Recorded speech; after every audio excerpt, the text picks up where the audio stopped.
এমন একটি দোয়ার সাথে আপনাকে আজকে পরিচয় করিয়ে দেব। শুধুমাত্র একবার পাঠ করবেন, 70 জন ফেরেশতা 1000 দিন পর্যন্ত আপনার আমলনামার মধ্যে নেকি লিখতেই থাকবে। জীবনের যৌবনের সকল গুনাহ আল্লাহ তাআলা ক্ষমা করে দিবেন। যত গুনাহ করেছেন, কান দিয়ে গুনাহ করেছেন, কানের গুনাহ আল্লাহ ক্ষমা করে দিবেন। চোখ দিয়ে গুনাহ করেছেন, চোখের গুনাহ ক্ষমা করে দিবেন। দিল দিয়ে, অন্তর দিয়ে যত গুনাহ করেছেন, চোখ দিয়ে অনেক জিনিস আপনি দেখেছেন, অবৈধ জিনিস, রব্বুল আলামিন একটি দোয়ার কারণে সব গুনাহ কিন্তু আল্লাহ তাআলা ক্ষমা করে দিবেন। সময় তো দিনই ভাই বোন, যদি প্রয়োজন মনে করে থাকেন তাহলে ভিডিওটি শুরু থেকে শেষ অবধি দেখতেই থাকুন। দেখেন, এমন কিছু আমল রয়েছে আল্লাহ রাসূল সাল্লাল্লাহু আলাইহি সাল্লাম আমাদেরকে শিখিয়ে দিয়েছেন।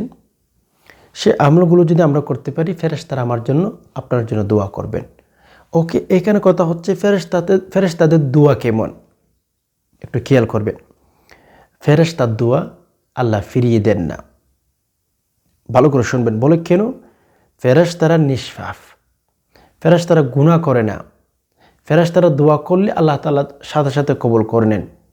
এই জন্য আমি আপনাদেরকে কথাটা বলতেছি। দেখেন, ফেরেশতারা গুনাহ করে না, কেননা এদেরকে গুনাহ করার মতো সেই সুযোগ, সেই এবিলিটি আল্লাহ রাব্বুল আলামিন দেন নাই। আর হচ্ছে তারা খায় না, তাদের কোনো সংসার নাই, কিচ্ছু নাই। যার কারণে আল্লাহ পাক রব্বুল আলামিনের কাছে যদি কোনো বান্দার জন্য ফেরেশতাগণ দোয়া করেন, ওই দোয়া রব্বুল আলামিন কবুল করে নেন। এজন্য পৃথিবীর মধ্যে ধরেন 8 কোটি মানুষ বসবাস করে থাকে। তো 8 কোটির মানুষের ভেতরে সবাই কিন্তু ফেরেশতার দোয়া পায় না, সবাই পায় না। কিছু কিছু বান্দা আছে তাদের বুদ্ধি বেশি। আমরা মনে করে থাকি দুনিয়ার মধ্যে গাড়ি বাড়ি, এডুকেটেড যদি বেশি হয় তাহলে তার বুদ্ধি বেশি।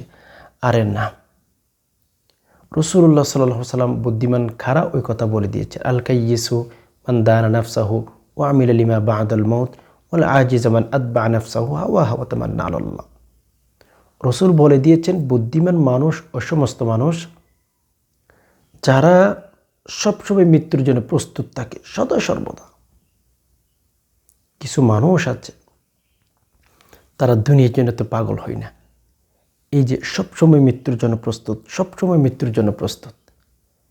যদি জিজ্ঞেস করেন ভাই আপনার এই অবস্থা, তাহলে বলবে যে কোনো সময় আজরাইল আসতেই পারে। সো আমাদের কেয়ারফুল থাকতে হবে, সবসময় প্রস্তুত থাকতে হবে মৃত্যুর জন্য। কেননা মৃত্যু যখন হয়ে যাবে, ওখানে তো আপনার সঙ্গে আমার সঙ্গে কেউ যাবে না। এত সুন্দর বাড়ির ভেতর আপনি মারা গেছেন, কই কেউ তো বলে নাই যে আমার আব্বুকে, আমার মাকে, আমার হাজব্যান্ডকে সে অনেক কষ্ট করে এত সুন্দর একটা বিল্ডিং তৈরি করেছে, আমার রুমের মধ্যে অথবা আমার রুমের সামনে মাটির নিচে তাকে দাফন করো। কেউ বলবে না। চির স্বার্থপর হচ্ছে পৃথিবী। কি নিয়ে পড়া আছেন ভাই? আমরা কি নিয়ে পড়া আছি? যাবো কোথায়? আমরা আসল ঠিকানা কোথায়? আমল করে যেতে হবে। এর জন্য আমি বলতে চেয়েছিলাম, আল্লাহ তাআলা রাসূলুল্লাহ সাল্লাল্লাহু আলাইহি ওয়াসাল্লামের মাধ্যমে আমাদেরকে কিছু আমল শিখিয়ে দিয়েছেন। যদি সেগুলো করতেই পারি, ফেরেশতাদের দোয়া পাবো। তো ফেরেশতারা যদি আপনার পক্ষ হয়ে রব্বুল আলামিনের কাছে দোয়া করেন যে আল্লাহ এই বান্দাকে ক্ষমা করে দেন, আল্লাহ এই বান্দার অভাব অনটন দূর করে দেন, আল্লাহ এই বান্দাকে আপনি সবসময় সুস্থ রাখেন। আমি বলেছিলাম ফেরেশতা কোনো গুনাহ করে না, সবসময় আল্লাহর বিধান যেটা তাদেরকে করার জন্য হুকুম করেছেন ওইটাই করতে জানে, দ্বিতীয় আরেকটি করতে তারা জানেই না। অলমোস্ট আল্লাহ তাআলার বিধান যেটা দিয়েছেন ওইটার মধ্যে তারা থাকে। কিন্তু আমরা তো স্বাধীনতা দিয়েছেন আমাদেরকে, সো সেই কারণে আমরা অহংকারী হয়ে উঠে গেছি। আল্লাহ তাআলা বলেন, বান্দা তোর উপর আমি 5 ওয়াক্ত নামাজ ফরজ করে দিলাম। আচ্ছা বলুন, কোন নারী পুরুষ আছে 5 বেলার নামাজ কন্টিনিউ যখনই সময় পাই তখনই আদায় করে? কয়জন নারী পুরুষ আছে? না নারী বলেন না পুরুষ বলেন, পুরুষের ভেতরে আজান দেওয়ার সাথে সাথে 5 বেলা নামাজ পড়ার জন্য মসজিদে যেতে পারে না। মা বোনদের কথা যদি বলি, যখনই আজান হইয়া যায় তখন তো সাথে সাথে উজু করে যায় নামাজের মধ্যে দাঁড়াইতে পারেন না। এই জন্য আমরা অহংকারী হয়ে যাই। আল্লাহ তাআলা বলেছেন, বান্দারে তোমরা এই এই কাজগুলো করো, তোমাদের লাইফের মধ্যে শান্তি আসবে, আমি আল্লাহ শান্তি দেব। কিন্তু আমরা ওইভাবে চলাই না জীবনটা। আমরা একটা তানার ওসিকে যত গুরুত্ব দিয়ে থাকি, রব্বুল আলমিনকে আমরা তত গুরুত্ব দেওয়ার চেষ্টা করি না। নাউজুবিল্লাহ, আল্লাহ আমাদেরকে হেফাজত করুক। তানার ওসি যদি আপনাকে ফোন করে বলে যে ভাই থানার মধ্যে আসতে হবে, আপনার সাথে কথা আছে অমুক দিন অমুক তারিখ অমুক টাইমে, আমার অফিসে তোমার আসতেই হবে, এই কথা বলে যদি আপনাকে যদি একবার ফোন করে থাকে, অথবা প্রধানমন্ত্রী যদি দেশের সরকার যদি আপনাকে বলে থাকে, হে ভাই আপনার সাথে আমার সাথে কিছু কথা আছে, অবশ্যই অবশ্যই আপনি আমার অফিসে আসবেন, তখন আমি যদি বলি, থানার ওসি যদি আপনাকে ফোন দিয়ে বলে থাকেন যে ভাই দেখা করতে হবে, আপনার অন্তরের মধ্যে অনেক ভয়, আপনার মনের মধ্যে সবসময় চিন্তা থাকে, ওই দিন আমি থানার ওসির সাথে কখন যাব, কিভাবে যাব, কখন দেখা করব, আমার টাইম সব ঠিক আছে কি নাই। বলে কেন? জিজ্ঞেস যদি করি ভাই থানার ওসিকে এত বই করে থাকেন কেন, তখন আপনি অবশ্যই অবশ্যই বলবেন, থানার ওসির কথা যদি আমি না শুনি আমার জেলের মধ্যে যেতে হবে, ডাল ভাত আমার খেতে হবে। এই জন্য ওসি যা বলেছে তাই আপনি করতে থাকেন, সময় মতো করার চেষ্টা করেন।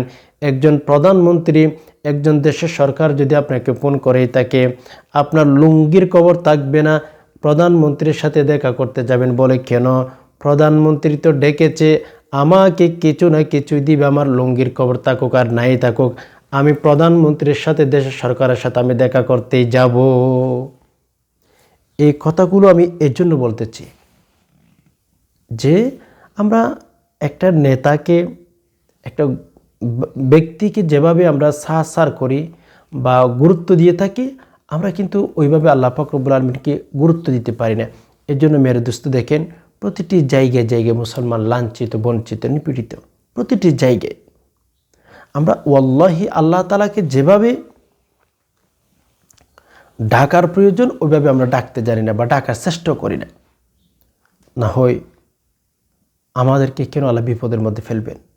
আমরা তো মুমিন, আল্লাহ তাআলা তো বলেই দিয়েছেন, ওয়া আনতুমুল আ'লাউন ইন কুনতুম মুমিনিন, তোমরাই দেশ শাসন করবা, দেশের ক্ষমতা তোমাদের ভেতরেই, তোমাদের হাতেই চলে আসবে যদি তোমরা মুমিন হতে পারো। কাটি মুসলমান হতে পারলে তোমরাই কিন্তু দেশ শাসন করতেই পারবা। উমর রাদিয়াল্লাহু তাআলা আনহু একজন ব্যক্তি, আল্লাহু আকবার, একজন সাহাবী, ঈমানের পাওয়ার, ঈমানের শক্তি এত এত বেশি ছিলেন, আল্লাহু আকবার, আমেরিকা, রাশিয়া, এশিয়া এগুলো উমর রাদিয়াল্লাহু তাআলা আনহু স্বাধীন করেই ফেলেছিলেন। এত ঈমান তার ছিলেন, তোমরা দেশ শাসন করবা। এটা কিন্তু উমর রাদিয়াল্লাহু তাআলা আনহুর জীবনে যদি পড়েন, বাস আপনি ওখানে পেয়ে যাবেন। আমরা দেখেন কত কোটি মানুষ, কত কোটি মুসলমান আমরা বসবাস করি, অথচ ইহুদি খ্রিস্টানরাই আমাদেরকে শাসন করে, ইহুদি খ্রিস্টানরাই আমাদেরকে পিটায়, আমাদের ভাইদেরকে জেলের ভিতরে ঢুকিয়ে দেয়। এগুলো সব কিছু হয়ে থাকে আমাদের আমলের কারণে।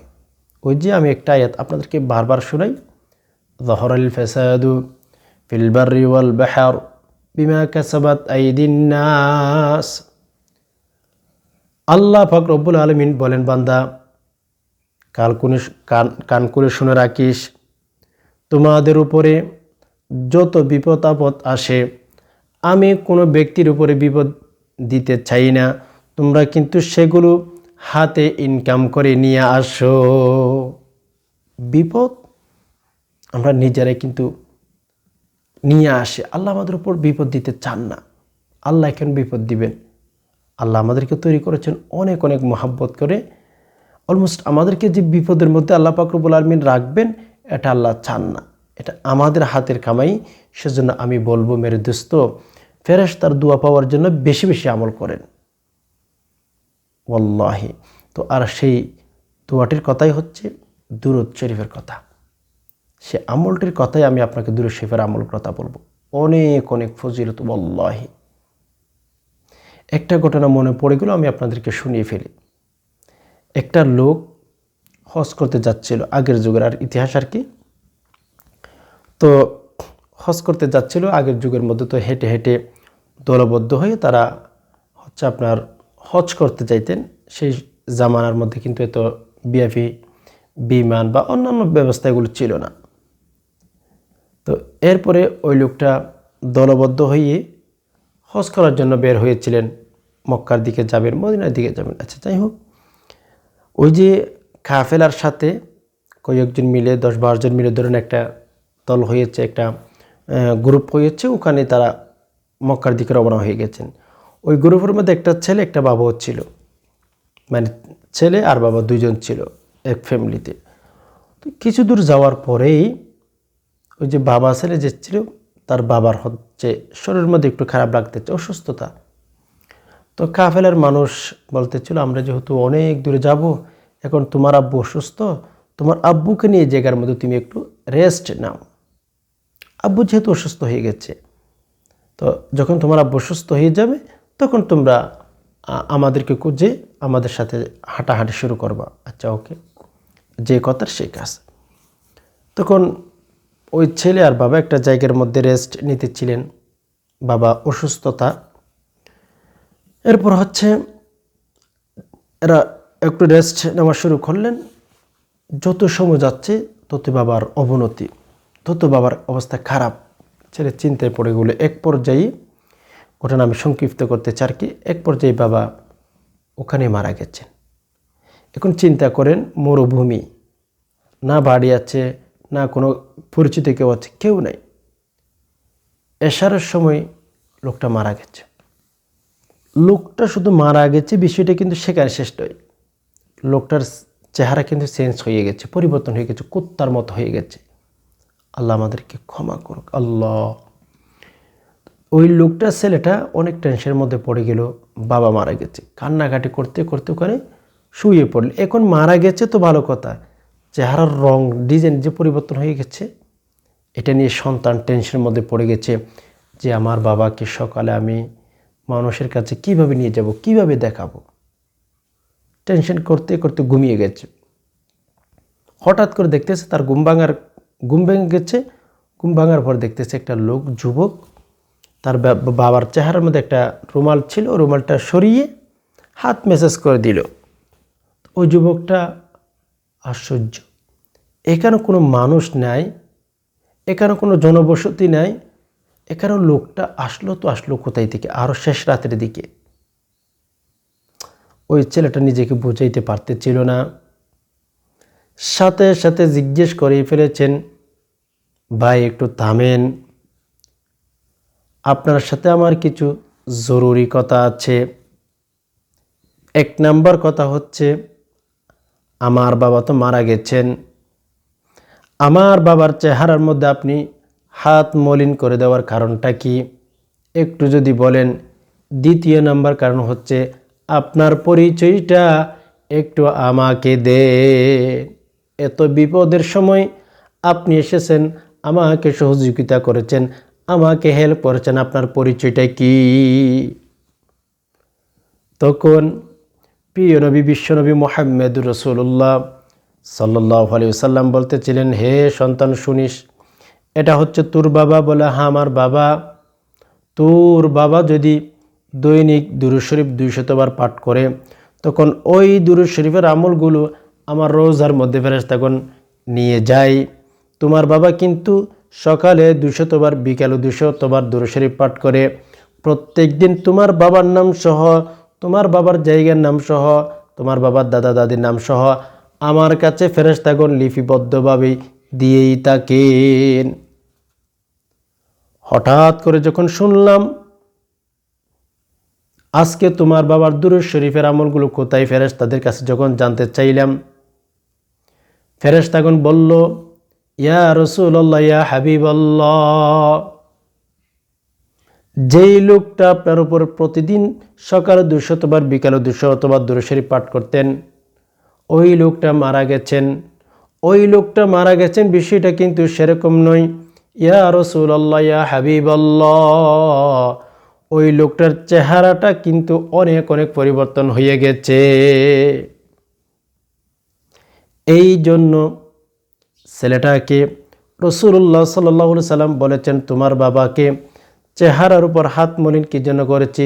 তোমার বাবা দৈনিক আমার উপর 200 বার দুরূদ শরীফ পাঠ করে, সকালে 200 বার, বিকালে 200 বার, দৈনিক 400 বার দুরূদ শরীফ পাঠ করে।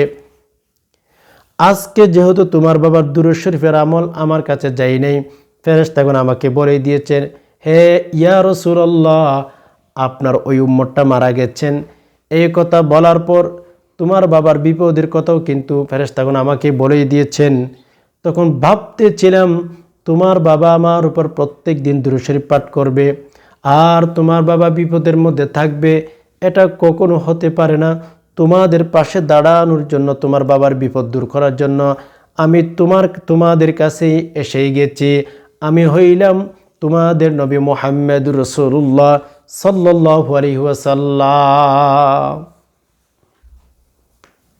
রসুল দুরূদ শরীফ পাঠ করার কারণে দুনিয়ার মধ্যে কিন্তু সহযোগিতা করেছেন।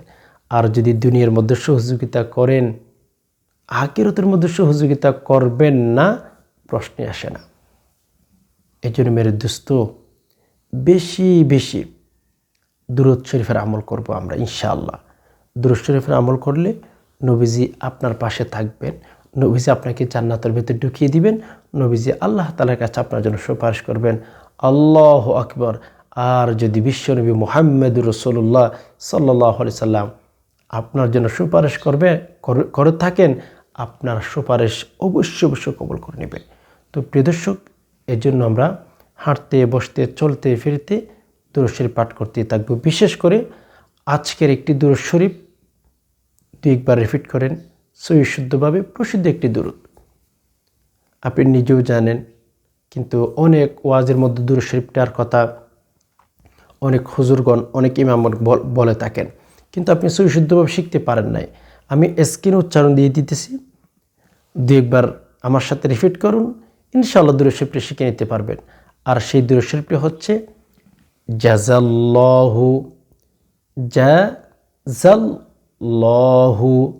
অনেকে এখানে বলে থাকে জাজাল্লাহ, বলবেন না, এখানে জাযাল, একটা হচ্ছে জিম আর একটা হচ্ছে জা। হ্যাঁ, জাযাল্লাহু, জাযাল্লাহু বলবেন না, ভুল হবে। জাযাল্লাহু,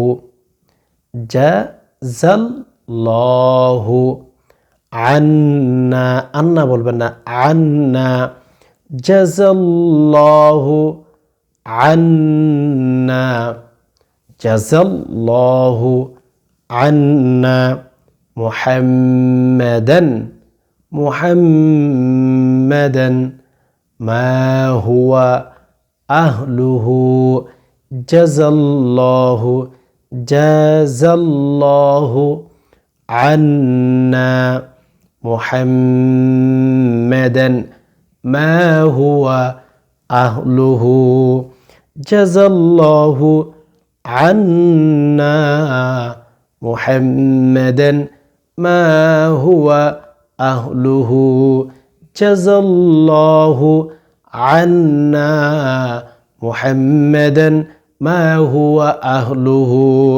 রাসূলুল্লাহ সাল্লাল্লাহু আলাইহি ওয়াসাল্লাম বলেন, একবার যদি কোনো ব্যক্তি এই দুরূদটি পাঠ করে, এই যে আমরা 2 বার রিপিট করলাম, আপনারা আমার সাথে পাঠ করেছেন, আমি নিজেও কিন্তু পাঠ করে ফেলেছি কয়েকবার।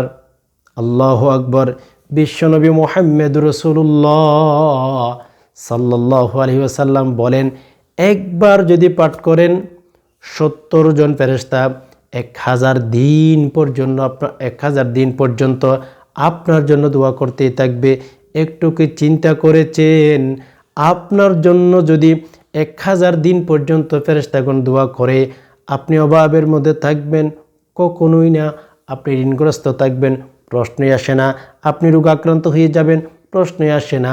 সেজন্য ভাই ফেরেশতাদের দোয়া পাইতে চাইলে কিন্তু এই দুরূদ শরীফটি বেশি বেশি পাঠ করুন। রব্বুল আলামিন আপনার জন্য ফেরেশতা নির্ধারিত করে দিবেন। একবার পাঠ করলে যদি 70 জন ফেরেশতা 1000 দিন পর্যন্ত দোয়া করে, 2বার পাঠ করলে, 3বার পাঠ করলে, যত বেশি পাঠ করতে পারেন, কত ফেরেশতা রব্বুল আলামিন আপনার জন্য নেকি লিখার জন্য আপনার আমলনামার মধ্যে নেকি যেন পরিপূর্ণ করতেই পারে। আল্লাহু আকবার, সেইভাবে কত ফেরেশতা দিতেই পারেন, কত ফেরেশতা দিতে পারেন।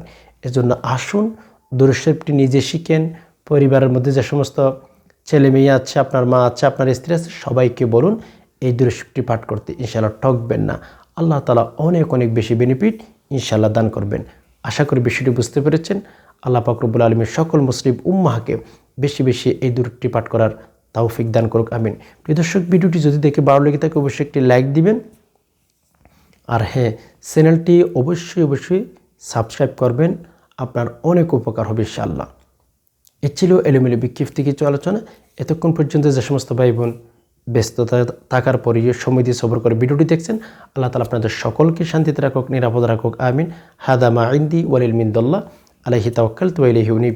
আসসালামু আলাইকুম ওয়া রাহমাতুল্লাহি তাআলা ওয়া বারাকাতুহু ওয়া মাগফিরাতুহু ওয়া জান্নাতুহু।